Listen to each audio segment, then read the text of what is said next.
I'm John Downs. I'm principal at Wallace James Elementary School in Lafayette, Louisiana. Being comfortable in the school environment is extremely critical. I believe we started working with Star Service, I think kind of right when I started at Wallace James.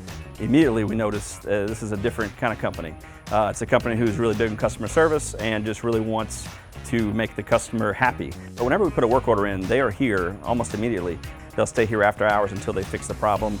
If they can't fix it, they will explain in detail why they can't fix it. Say, hey, we're going to order this part. It might take us a day or two, but we're going to fix you up.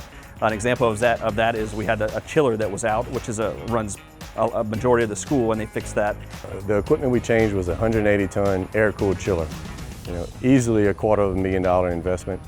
But the great thing about our program is it didn't cost the school or the taxpayers any money.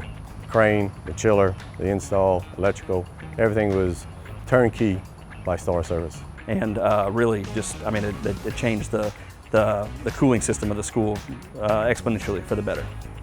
I just speak for my school, but in my school we've been very successful and had a lot of success with our partnership with Star Services. They're easy to work with, and I recommend them to anyone.